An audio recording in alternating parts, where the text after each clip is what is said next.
Welcome to That's Good for Footy.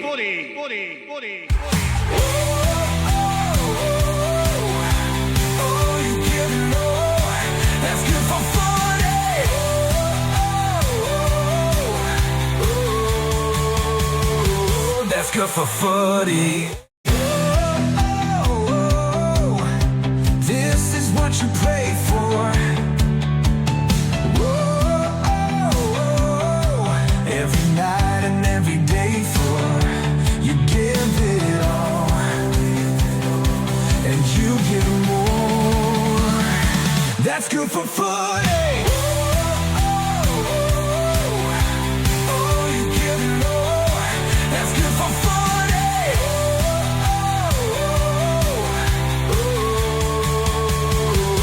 Good for footy. Good evening, everyone. How are you?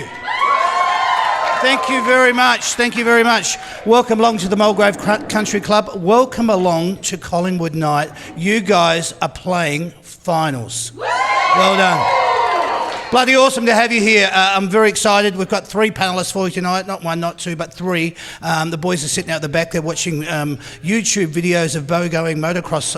It's like, okay, they're very calm, they're very relaxed. Let's get them out here though. Welcome to That's Good to Footy. This is the family-friendly, live and interactive footy panel show, the place where the fans meet the players and the players meet the fans. This is for the interactive, engaging footy panel show that we want you to be involved in. Let's go, I'm ready. Excuse me. Oh, God, my God. That's better, sorry. All right, Collingwood show, September the 10th, 2025. Please welcome to the show, he is our first panellist. He was born on the 19th of December in 1998. He's played a total of 153 games and he's kicked a total of 32 goals.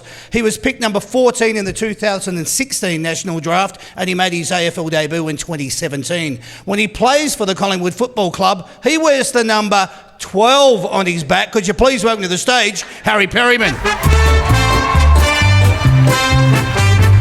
Good old Collingwood forever.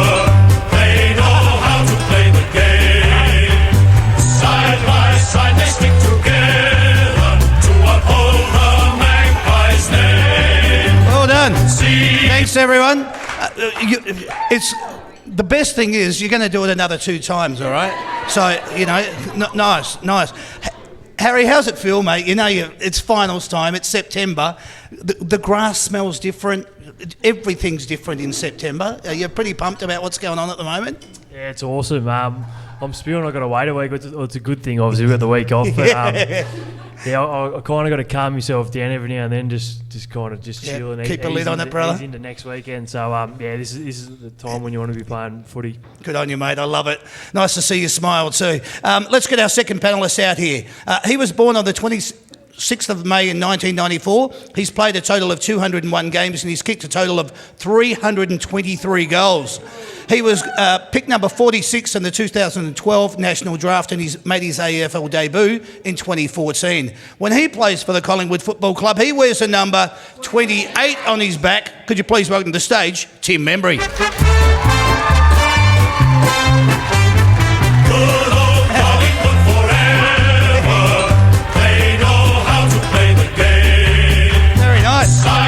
Side they stick together to uphold the Magpies' name. Well done.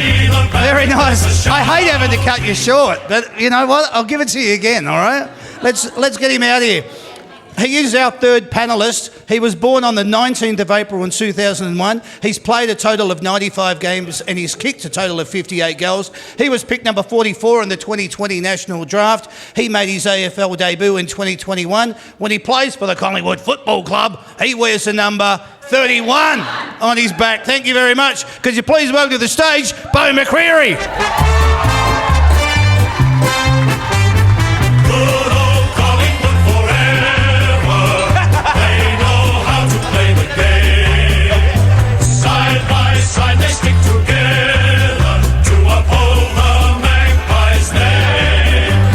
Sing it. Here's your chance. As all barrackers should. Oh, the premiership's a cakewalk for the good old Collingwood. Well done. Well done. That's fantastic. You know you're in finals and you know you play for Collingwood when you get nights like this, don't you? It's pretty good to walk out to. I love that. What I was going to say to you is, you've all got your own desk tonight. I feel like I'm the outsider. You boys are all sitting there. You're looking resplendent in the. That's good for footy polos too. Thank you very much for wearing them. Great to have you, all three of you here. How's the week been thus far? We're only at Wednesday, but are you keeping a lid on things around the club, around social life, around everything? What? We're trying to. It's hard. Rocking up to training each day and seeing our fans there, watching us when we're even just having a light session. It's incredible. But since coming across, that's all I've heard about is you want to play finals and for the biggest club in the land, and we're certainly living that at the moment. Yeah. And you? Yeah, trying our best, but I'm not training at the moment because of my foot, so a bit quiet for me at the moment. But definitely see all the fans there. That's for sure. Yeah, and but you're feeling the energy. Yeah, definitely. It's Yeah, everywhere. Even rocking up this morning, there's people at the front. Yeah. At 8, 9 o'clock, so it's impressive. Yeah, brilliant. I love that. All right, let's get into it. Our first little segment, guys. It's called All About Me. Let's find out a little bit more about you. This is not a question, okay, this first one. Perception is huge. People think they know you because they watch you as a footballer, but there's the brother, the dad, the son, the best mate. There's that side of you as well. That's the one that I like to extract out of doing these shows. There are two thought processes for me. I want to meet you and I just want to soak up your presence and wonder if you're everything I hoped you'd be and more. And I also want to understand how you think and how you process things. That's what we want to do tonight. So let's get stuck into our first question. In saying this, there have been certain players along the journey that have been the opposite of my perceived perception, blokes you thought would be awesome to meet and aren't. And then the ones that you might be a little bit cautious of, and they turn out to be the nicest blokes possible. Blessed with humility, being generous and gracious. Have you ever experienced a situation where you've met somebody and they've either been exactly what you expected or they haven't been anything of what you expected? It probably happens with every AFL player I meet, realistically. I sort of watch them from afar and I don't really want to meet them or talk to them. Okay. And every time you meet them, they're always better blokes than you think. Yeah. So I sort of had it with Bobby when Bobby wasn't at the club and they were bringing him over. I was like, fuck, I don't want this bloke. But I never liked new people. But we turned that around pretty quick. I love your honesty.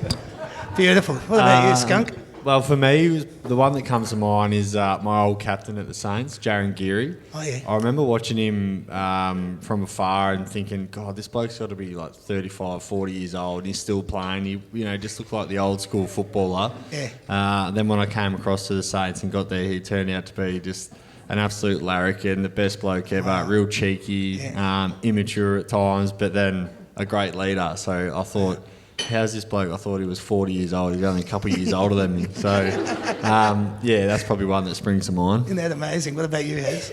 Probably these two over here. I wasn't too sure about these two coming to the club, but since being here, I've become probably best mates with these two. So, it's been awesome. How brilliant is that? I couldn't have picked a better panel myself. Being around footy clubs is a great environment. It's the place where everyone, every day, is trying to be the best version of themselves. Does that resonate with you? And describe how it makes you feel.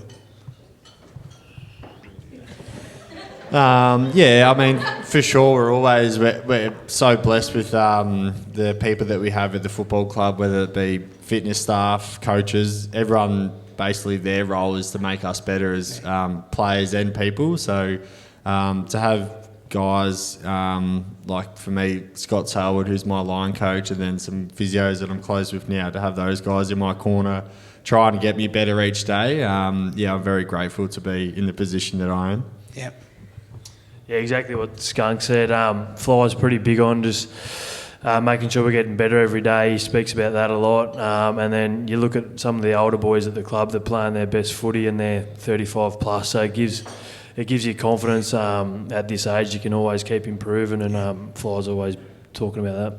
It's a brilliant thing to be around football clubs where you know that everybody is actually trying to be their best to make you your best. You've had that feeling as well down at Collingwood, Bo?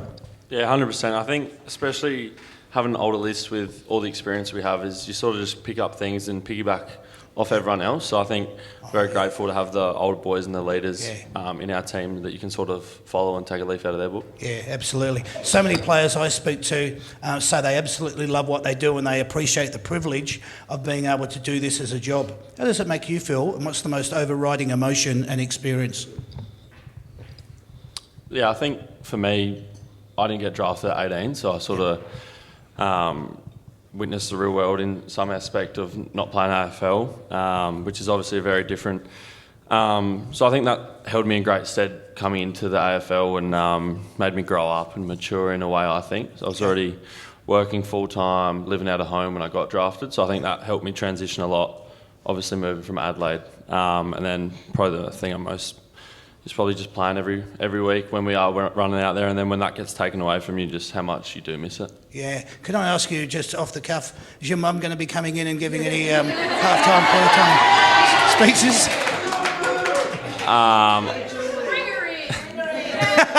I think it'd be tough to back it up, but it'd be good to have her over. I think she actually is coming this week, so I don't know if they've planned anything, but right. in a way, I hope not. We might have to get her on the show. Yeah. Boys, I ask you the same question about players. Each player I speak to, they just love what they do and they love that that's their job. How does it make you feel to know that this is actually what you do? Tim, talk about your history, 323 goals and the amount of games that you've played. You're at older statesman now. How do you feel about the career you've had?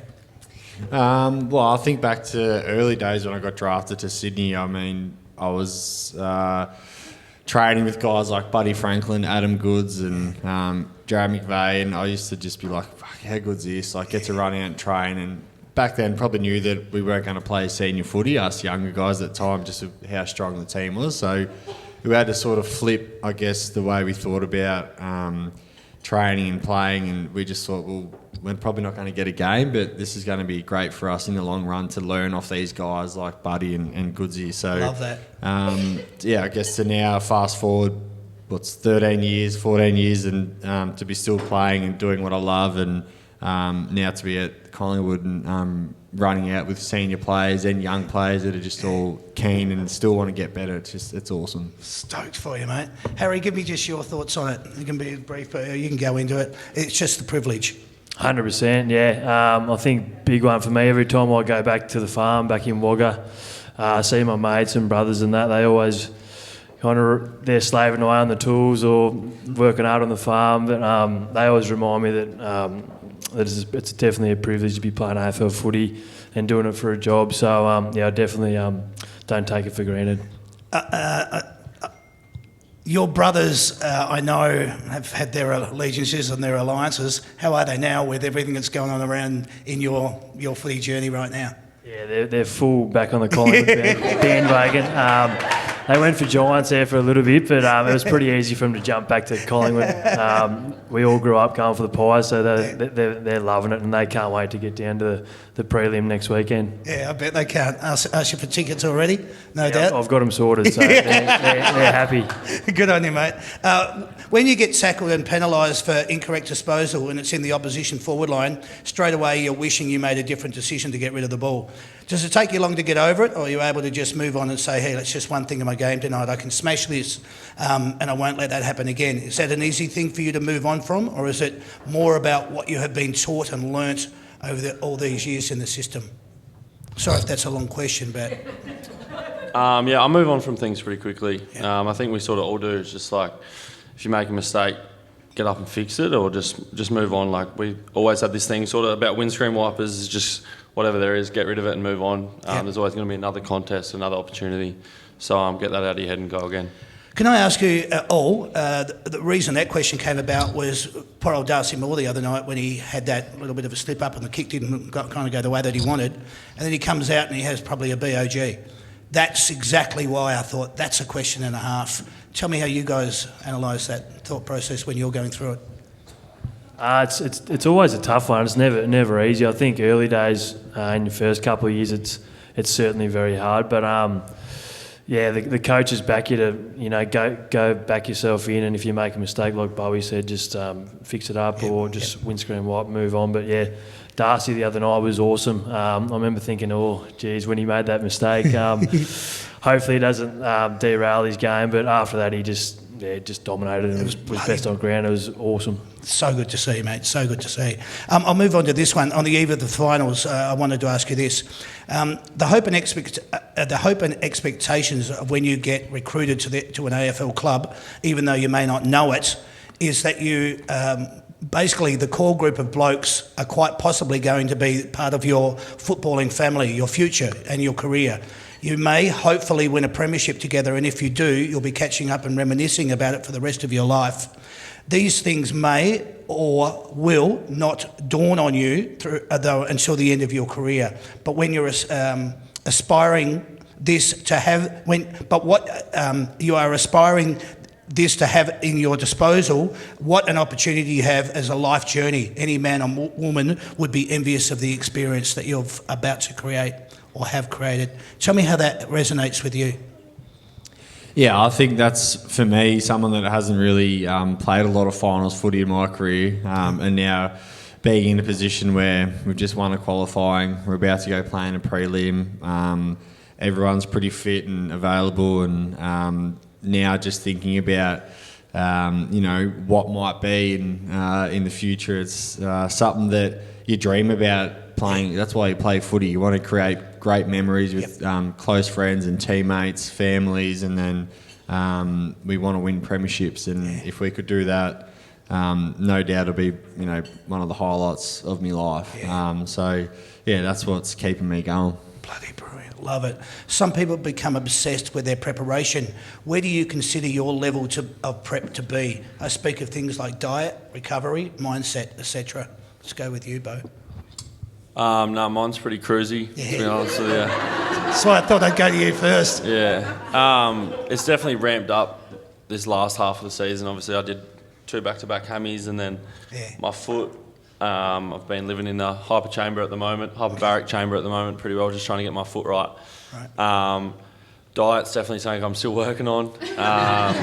When I moved, it was pretty bad. So, we're definitely working on that. But then I think just the little things like recovery and smart decisions, like I'm just going to go motorbike riding tomorrow, but I just told the boys I'm probably not going to do that anymore. So, but if you asked me 3 years ago, I probably would have gone motorbike riding. So I've definitely matured in that way. But I'm growing in that aspect, I think, yeah. Yeah, good. What about you boys? I think early days I was, pretty full on with me prep and that before a game and training, and but since now having kids, it's sort of gone out the window a little bit. I'm not the most important person in the household anymore. But I mean, it's just changed. It's just evolved over time. And like Bowie said, with the diet, cleaning up the kids' dinner, and there might be some schnitzels left over, and should I? Yeah, I'll have a little bit, not too much, but you don't want to let it go to waste. So, I'm enjoying being a father now. Very nice. I'll ask this question because it relates to a very similar topic. The talent and ability you possess, which allow you to play at the elite level of AFL, in most instances comes from genetics. Was it or is it the case for you? Were your parents successful in their chosen sporting careers, and has any of that been passed on to you, or have you had to develop it all on your own? Dad used to think he was a pretty good footballer, just playing local footy back home in Wagga. He was pretty lazy, but I think he had a bit of talent. And then Mum was a C grade netballer, so we always bag her out for playing C grade netball. So I don't know. I think I had an uncle that played for the Swans actually, so maybe it kind of bit of it came from there, but. I'm not too sure, to be honest. Can I ask who your uncle was? Michael Fireland. So he played about 50 games for the South Melbourne back in the day. Yeah, right. Yeah. Okay, sweet. And any genetics been passed on to you, Tim, or you've had to work your ass off to get it? No, very similar to Pez. My old man was just a bit of a local footballer, but he was a very good kick at goal. So hopefully I've picked up a few things off him. Nice. He likes to tell me though if I'm kick say 3-1 or 2-2, like why couldn't you kick 4? Like he just likes his straight goal kicking. Yeah, right. So every time I kick a point, I'm like, fuck, I'll hear that. But I've had to work pretty hard for it. Yeah, cool. Can I go down that with you, mate? Yeah. My dad didn't really play much footy. Okay. He played. He lived in Queensland for a bit when he was younger, so he played a bit of rugby and he was actually quite good at basketball apparently. But I didn't get any of that. I'm shit at basketball. So, and then Mum, I think, just played. She was probably a bit more athletic. She played more tennis and softball and stuff like that. Yeah, okay. So, yeah, probably say more Mum. All right. All three of you can think about this question and then answer it randomly. How much do you love the journo doorstop when you're either leaving training, you're at the airport returning from an interstate game, or you're heading in for scans? Anyone want to touch that? Yeah, no, I don't rate it. But I think, once again, it's part of the job. Yeah. Yeah, I think it's one of them things that you get better at the more times you have to do it. I never really had to do it much early on in my career, but it's only sort of started happening this last year or two. You sort of, once you just play a few more games in that, but yeah, it's not too bad. I think if they ask you any shit questions, you sort of can just tell them no or just not answer it these days. Yeah. Well, it's a hard one. I mean, you've been in for obviously a few scans with your recent injuries. There must be a stage where you're just thinking, man, just not today. I'll get you later, but just not right now. It's a situation. Yeah, well, I just think everyone already knows what's going on. They don't need to interview you, I think. But yeah, I try my best to avoid them. But if you can't, nice you just enough. tell them how it is. I think. It's a bit awkward sometimes because often the media team might, send out a message and say, look, there might be some cameras out the front or some, journos. So if they ask you something, just, say not, politely decline or whatever. But then when the microphone's in your face and you're like, sorry, not today. Like, it's a bit awkward. Like, you feel like a bit of a snob or something. So I've been told I can't talk to you guys. So I like it. Yeah. It's a bit weird. Do you, or are you currently doing anything business-wise outside of football that you may be wanting to explore further after your football career? Are you planting the seeds for anything? Not really. No.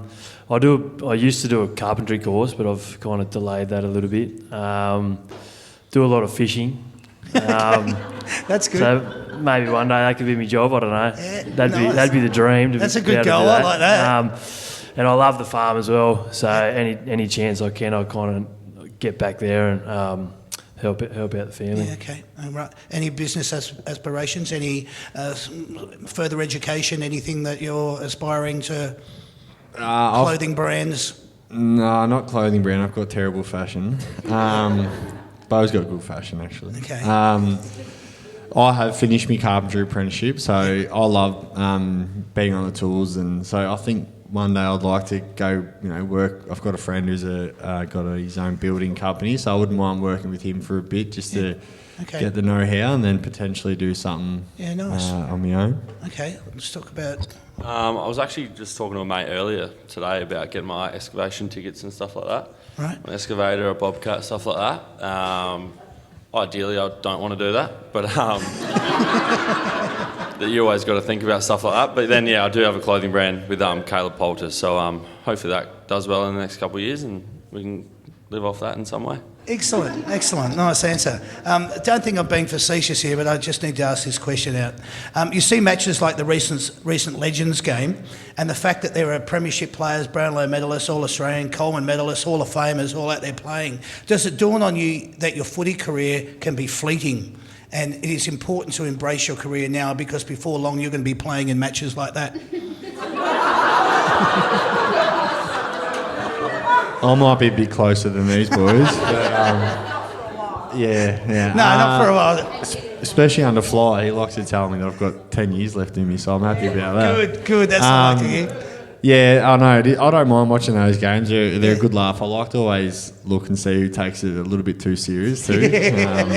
But try not to think about it because once you're in there, she's all over. Good.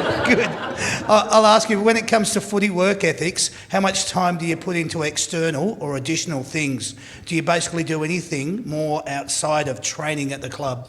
Do you go and do spa, recovery? Do you go and... Well, you're saying hyperbaric chambers. Is there anything else, health and well-being or any courses, things like that that you do? Do you go and do yoga or ballet or anything? I don't know.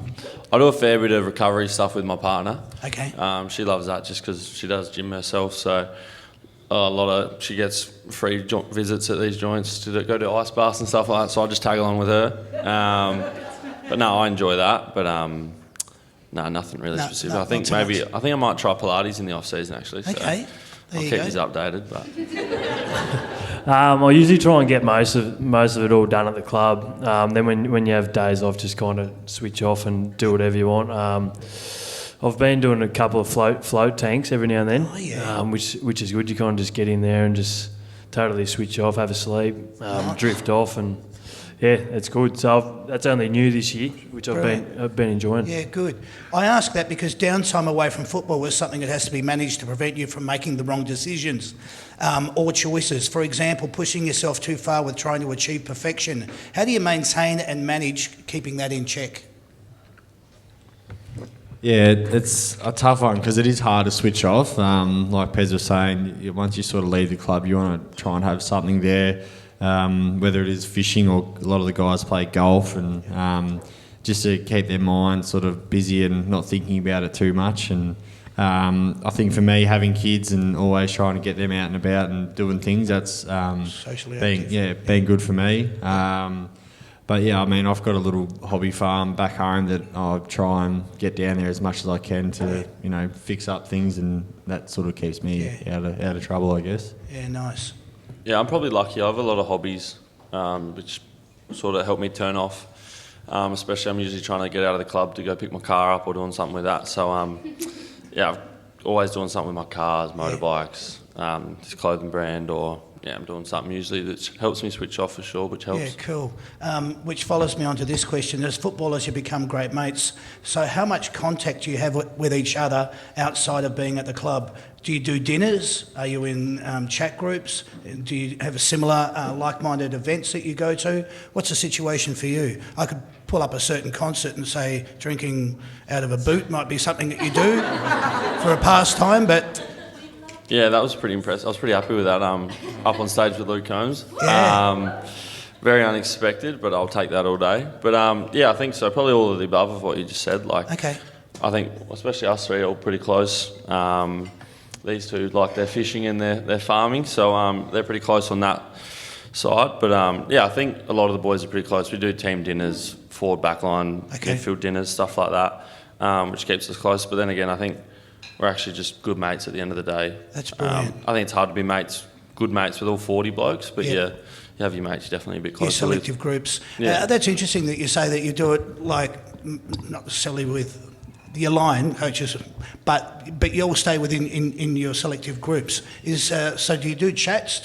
How often you maybe catch up and go out for dinner as such? I know with family it's going to be hard, but how does that sort of thing work?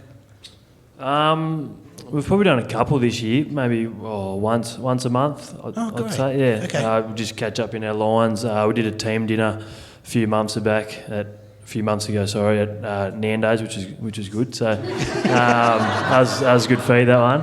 Excellent. But I know the younger boys, the first 3 year players, they do a lot of team dinners together because a lot of them are only just freshly out of home and aren't really from Melbourne, so they kind of get together a lot more. And but yeah, I feel like it's since coming to the Pods, it's a pretty well connected, tight group. Have you noticed, and I'm not asking this question to use comparisons, Tim, but have you seen that there's a different kind of bonding and cohesion that goes on?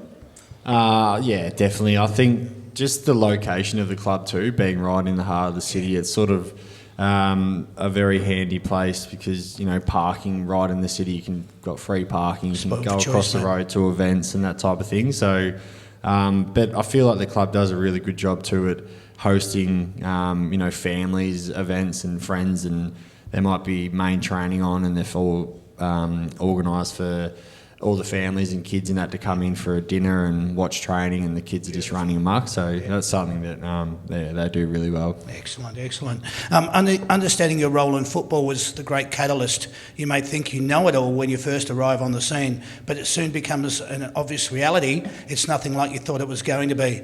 Now it's all about game plan, structure, running lines and understanding your role. How accurate is that statement?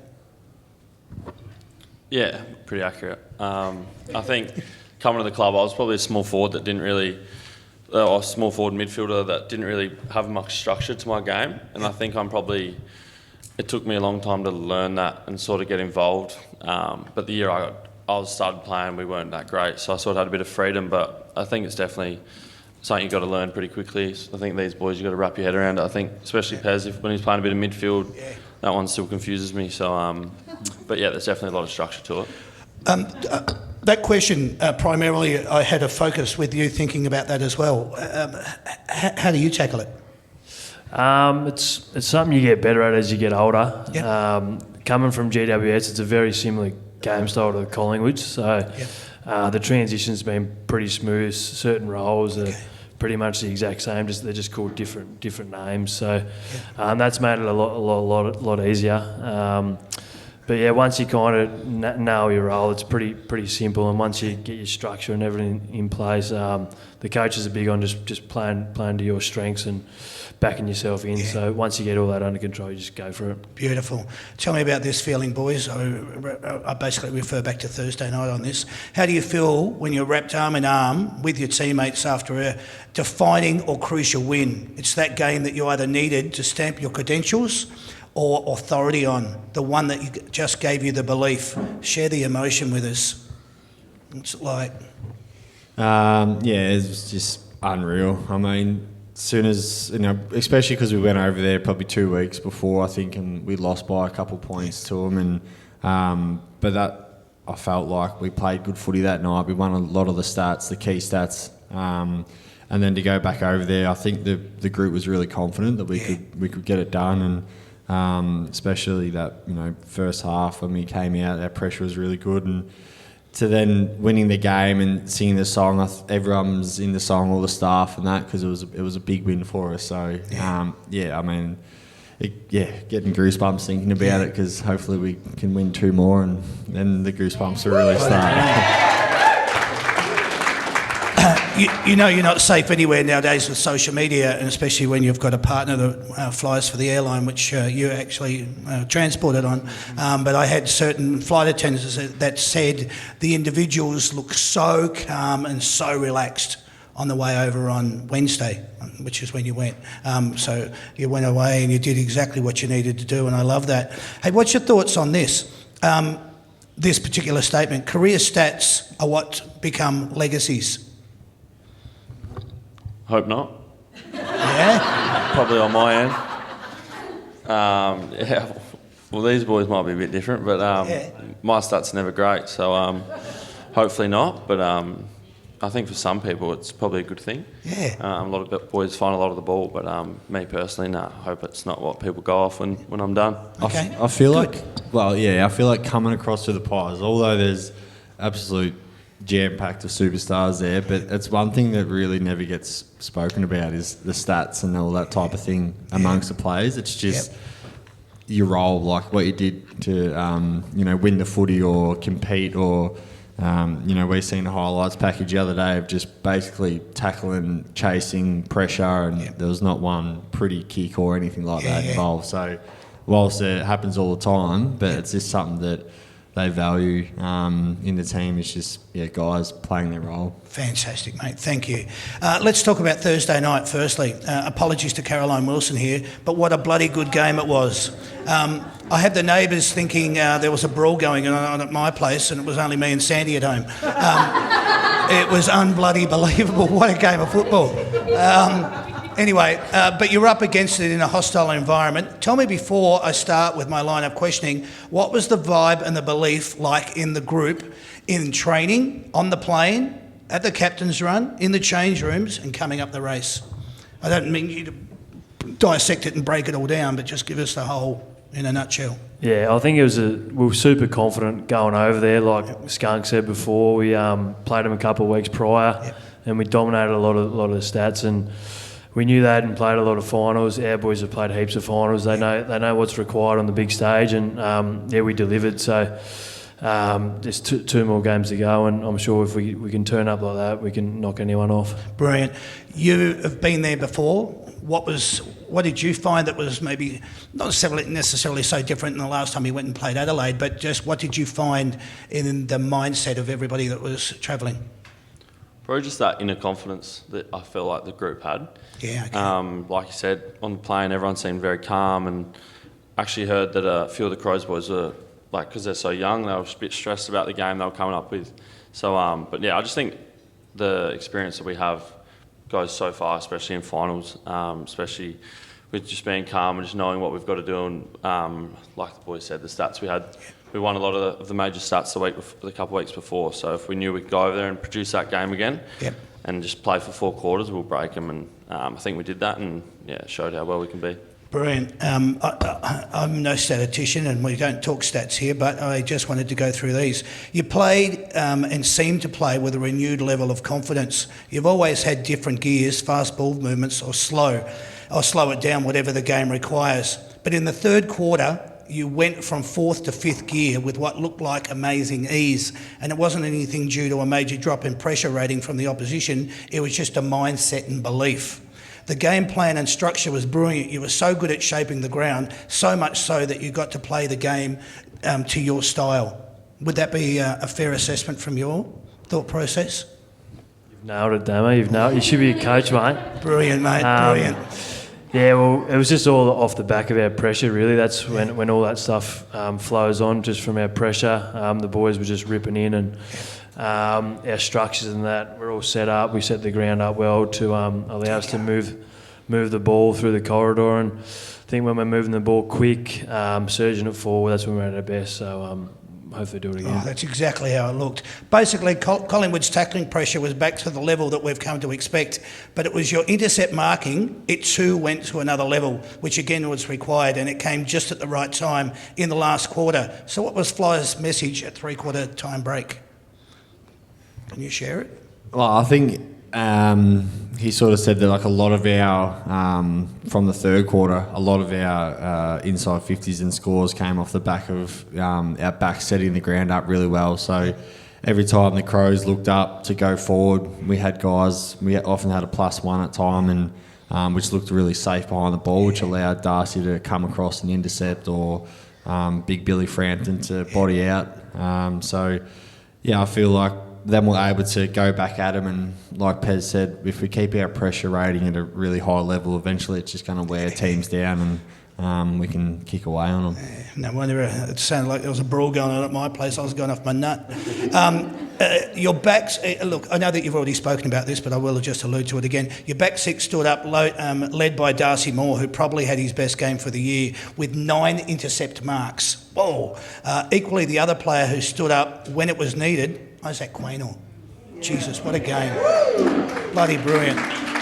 I also wanted to allude to the fact that Cox, who came back in, played his role doing the team thing. Be present at the contest. If you aren't marking it, bring it to ground. That was pretty well what his role was, and I thought he did that exceptionally well. What was your take on those 3 individuals? Darcy Moore, Isaac Quaynor and Mason Cox. Integral roles they had.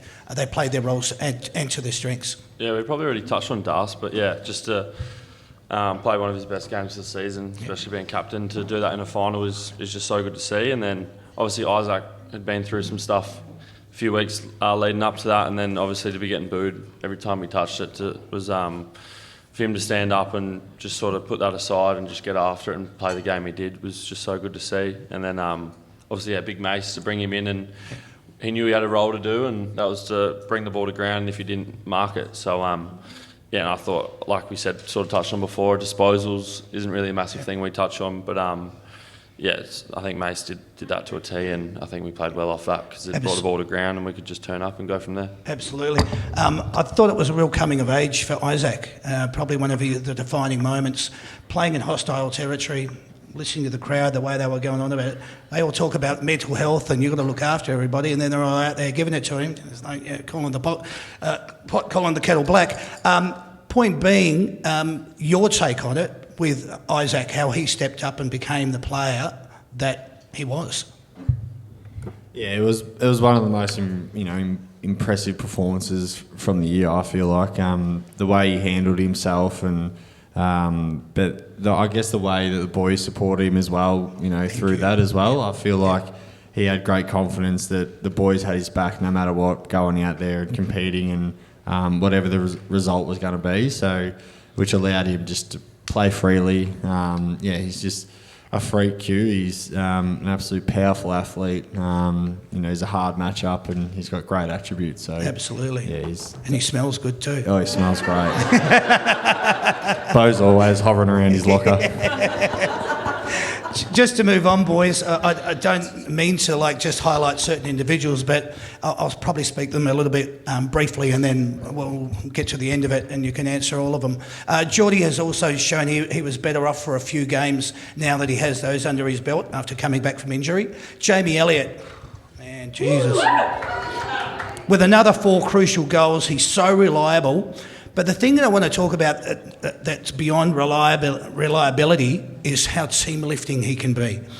When he slots it, and you know that he has because he's bloody reliable, that's team lifting. And so you go back to the centre with a renewed confidence. He's now kicked 56 goals for the year. Brilliant stuff. Tell me what it's like. If you don't mind, tell me what it's like playing in the forward line and how do you work your patterns? Firstly, it was one of the greatest snubs ever of him not being All-Australian. I thought that was just good point. Ridiculous. But, he's had an outstanding season. His work rate to get up the ground. He sees the game really well too, Bill. He's very smart, often plays above his height at times, but... Yeah, again, he's a very hard matchup. He can sit on your head very quickly, and then he can pick up the ground ball just as quick. So, like with Bo and Jamie and those guys down there, it does cause a few headaches. Very exciting, mate. Things to take from Thursday night is that when you have everybody playing their role, the game plan is all about tackling pressure, intercept marking, and structure. Those 3 things were your key attributes on Thursday night. You played the ground to your advantage, but you also played with the personnel available, and somehow you turned the game by having a +1 in defence. It was very well coached. Now we can probably applaud all that, I suppose.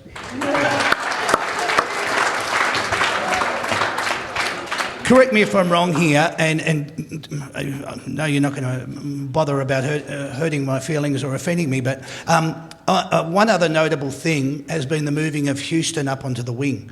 I'm not sure if it has given Isaac more of a defined role or freed him up to take more control of the back line. But you bring back in Jeremy Howe, and it's a mouth-watering proposition for what could be. The big call is going to be bringing 2023 Norm Smith medalist Bobby Hill back into the prelim. It will be, as I said, a big call for the boys. If he does, he'd be the most likely sub, if anything, but there are more important people at the club who will make those decisions.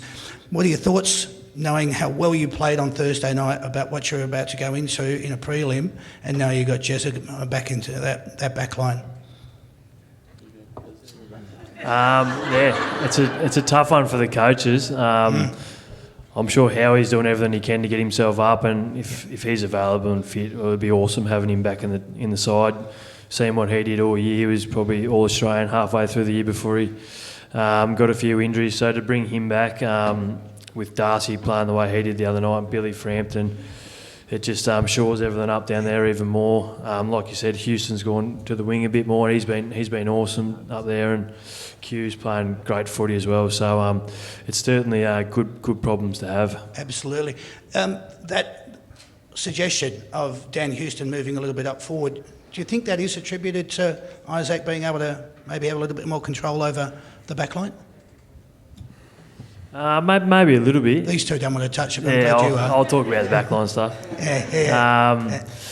Maybe a little bit. I'm not too sure. Okay. I know Q's been having a very, very solid year all year. Yeah. A lot of stuff he does goes unnoticed. It was great that he got a bit of recognition on the weekend, because we see that stuff every week, really. So, it's just a great reward for him. Yeah. Good, thank you very much. I wanted to bring it up. I wasn't sure whether it was just too much of an observation on my part, but you've clarified it, Harry. Thank you. Really appreciate it. All right. Hey, there you go. Ladies and gentlemen, that's me getting to know the boys. That's you with a breakdown of the final. Thanks very much for sharing that, guys. Very much appreciated. I love it. That's good for footy. There it is. All right. Here comes your questions, boys. Let's see how we go here. 2 little rules. I'll just explain it for everybody. Keep your microphone nice and close to your chin. If you drop it down, can't hear what you're saying and that's no good. And the other thing being is if you buzz in first and you get it wrong, the other person can steal the points. And we're playing for cattle stations here, nothing short of it. All right? So let's go, boys. Here comes your first question. Who's your team's captain? Jesse. Jesse. Darcy Moore. Darcy Moore is correct. Keep that microphone nice and close, just so I can hear you, because I'm up here and you're down there. Here comes your second question. Who wears the number 5 at your club? Jesse. Jesse, you reckon? Yeah, Jesse? Jamie Elliott. Jamie Elliott is correct. That's 2 points. How many premierships has your club won? Jesse. Jesse. 16. 16 is correct. How many times has your team played in a losing grand final? Steve. Steve? 19. No. Jesse? I think it's 27. It is 27. Well done, mate. Told you the boy's good. Closest to within 1,000, how many members does your club currently have? Steve. Steve? 112,412.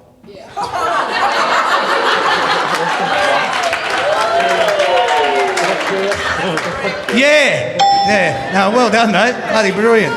You get the points. I love it. All right. Hey, where did your team finish on the ladder at the end of the home and away season last year, Steve? 9th. 9th is correct. Well done. Who said 8th? Go and sit in the corner. All right. How many games did your team win last year at the end of the home and away season? Jesse? I feel like it was 12, around that. Did 12. you said 12, Jesse? Yeah. You'd be right, mate. Well done. All right.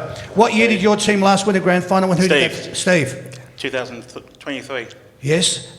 And for the last part of the question, who did they play? Brisbane Lions. Correct, mate. Well done. You don't have to tell me like I don't know. I'm with you too, mate. Here we go. How many points did you win that grand final by? Jesse. 4. Well done. For 2 points, gentlemen, what year and who was the last Collingwood player to win the Norm Smith medal? Steve. 2023, Bobby Hill. Correct, mate. For 2 points you got. 2 points on that one. This is for another 2 points. Who was your club's leading goal kicker in 2024 and how many goals did they kick? Jesse. Bobby Hill, and he kicked 30. Well done. Beautiful. This is for 3 points. How are we going score-wise? What are we looking at? 8 versus 6. All right. For 3 points, gentlemen, player year and votes. Who was the last Collingwood player to win a Brownlow medal? Jesse. What year? Jesse. Dane Swan, 2011 and 34. Correct, all 3. Well done, champion. Well done. Only 2 questions to go here. I'm trying to mate. Which Collingwood player scored the most amount of Brownlow votes in 2024? Steve. Yes, mate. I think it was Nick Dacos. That's correct. And for the bonus point, how many votes? 24. No. Nick Dacos is correct. Jesse, do you want to steal the points? Yep, 36. No. Oh. It was 38. Bad luck, mate. All right. And who won Collingwood's B&F in 2024? Steve. Steve. Nick Dacos. Yeah, well done. Guess what? You know more. You've won, haven't you? No. There you go. 11 versus 8. You didn't. There you go. Jesse did. How good's that? Well done. Good on you, Steve. Good on you, Jesse. You guys were absolutely fabulous. Thank you very much for participating. Jesse, mate, because you were so good. Hey, Steve. No, Steve, no way. No, you can give it to a kid after I give it to you. How's that? That's yours, and you can pass it off to another kid. If you want to pass this off to another kid on the way as well, you can too. It's a set of Yamaha earbuds valued at $150. Well done. Thanks, Jesse. Good on you guys.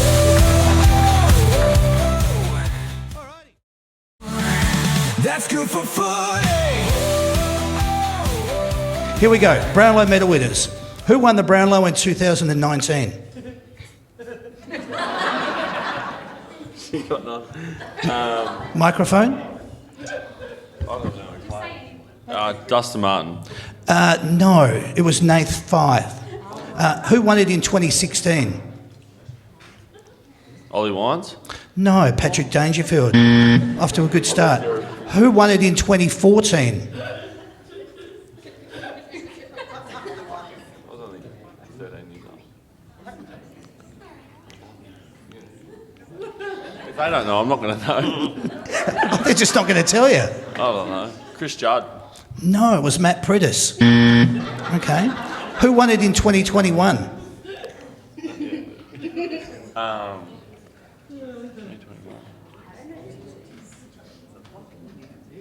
$1 million question. Fuck.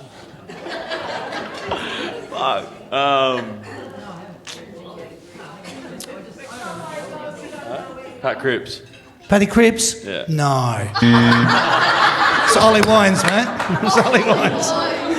Who won it in 2015? No one knows, apparently.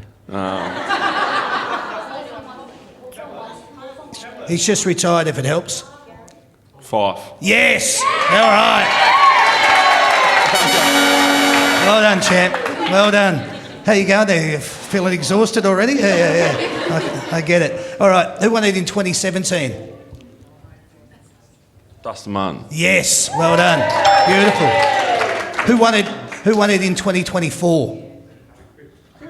Cripps. Yes, Patrick Cripps. All right. On a roll now. Who won it in 2018? Dustin Martin. No. It was Tom Mitchell. Who...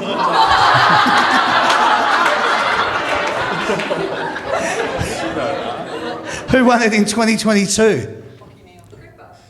Oh, you confused me now. Lockie Neal. No, you shouldn't have listened to him. Patrick Cripps. All right. Who won it in 2020? Lockie. No. I don't know if I trust anyone. Lockie Neal. Yeah, it was. Who won it in 2023? Lockie Neal. Yes, Lucky Neil again. Yeah, well done. All right. Now, you only got 4 questions to go here. This is who won it twice? Who won it twice in 2003 and 2006? Adam Goods. Yes, mate. Correct. Who won it in 09 and 13?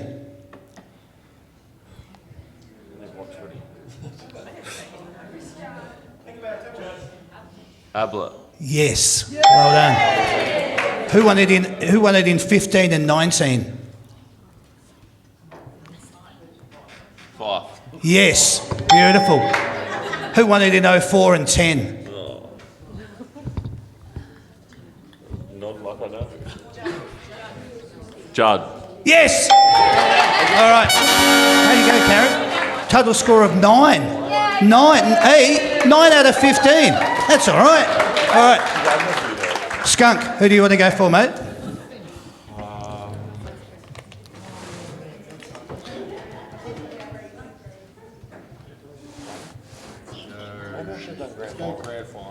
Grand final winners. All right, excellent. Okay, grand final winners. Matthew, you're going to be keeping score on this one, okay? So you're going to rest for a minute, Karen, and then you'll come back in again. All right, grand final winners, mate. Here we go. I'll give you the year. You're just going to give me the club. Who won the grand final in 2018? West Coast. West Coast. There you go, mate. Well done. Who won it in 2020? Richmond. Correct. Who won it in 21? That was Melbourne. Melbourne. There you go. Got it. Who won it in 2023? 2023, Collingwood. Who won it in 2015? 2015 was Hawthorn. Well done. Who won it in 2024? 2024 was Brisbane. Correct. Who won it in 2017? Richmond. Correct. Who won it in 2016? Bulldogs. Well done, mate. Who won it in 2022? 22 was Geelong. Correct. Meow. Oh, come on. Shit. I tell them to be quiet and then they start making animal noises. All right.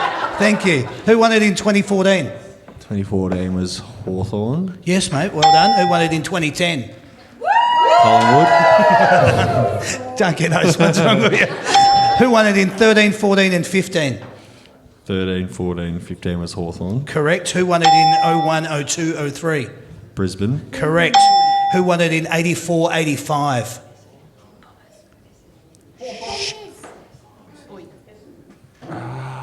84, 85.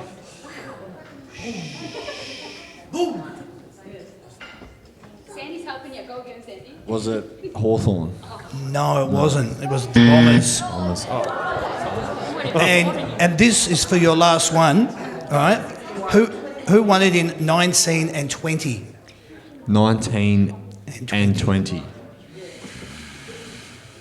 Was it Carlton? No. It was Richmond. Well done. How'd you go, Matthew? Total score of 13. All right. Wow. How's that? This is good. 13 out of 15, mate. That's a bloody good score. Our last one, Pez. Who you thinking, mate? Club sponsors. This is a doozy. All right. Again, let me just be clear, Karen, you'll be keeping score on this one. And what's going to happen here, mate, is I will read out, I'm going to read out the actual sponsor and you've just got to give me the club. Okay? Oh, I thought it was just Collingwood sponsored. Bugger. I'm stuffed now, I'm stuffed. That's not bad. That's not bad. I do like that. No, you've got 15 clubs to choose from out of these, mate. So, which sponsors are these clubs associated with? Here's your first one. Toyota. Crows. Well done. Emirates. Collingwood. Very good. Hyundai. Carlton. Correct. Tradie. Essendon. Yes. Ford. Geelong. Correct. Nissan. Hawks. Well done. Here we go. 6 out of 6. Grilled. Melbourne. Well done. Shee. Let him get his perfect score. You've got 7 out of 7. Well done, mate. Thanks, all right. Mazda. North. Well done. NIB. Tigers. Yes. Well done. QBE. Swans. Swans, yes. Red Rooster. Eagles. Oh. No, that's Hunter Jones. Yes. Bad luck. St Kilda. Or KFC. Yeah. Mission. Bulldogs. Yes. Brisbane.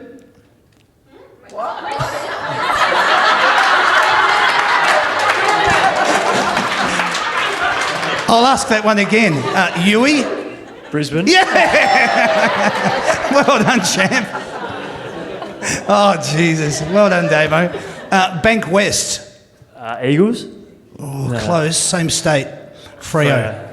And your last one, MG. Port. Port Adelaide. Well done. How good's that? Total score? 13. Oh, man. That was brilliant. Well done, lads. Well done. What are we going to do here? What did I want to do here? I know. What I might do is, Matthew, there's a little football for you, right? There's one of those. And also, there's an inflatable football for you. So when you kick that outside, you can take that inside and, bust a few vases or stuff. But what I'm going to do for you, Karen, because you helped me out and you scored for both of them, I'm going to give you a Hamper World voucher, right? It's a $100 Hamper World voucher to go over to Hamper World and get one of these, all right? Just for keeping score tonight, all right? You'll be able to go over there and see them there at 372 Moreland Road in Brunswick, and that's your $100 voucher. All right, congratulations. And hey, Matthew, just because you're a good bloke, you can have one as well. How's that? All right? So you both got a voucher. Leave your score paddles down there, and thank you both for participating. Appreciate it. Well done. All right, put your hands together, Aura. Well done.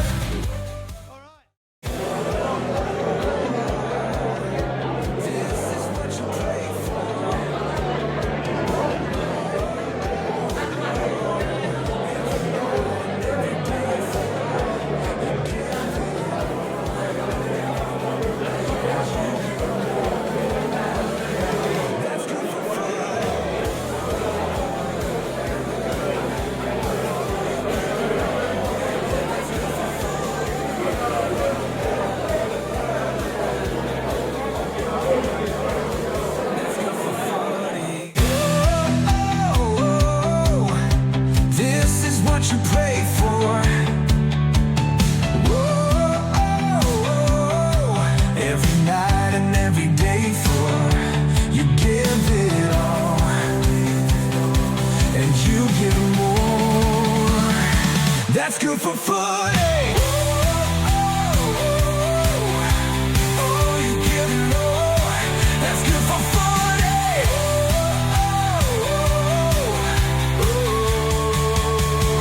Oh, that's good for footy.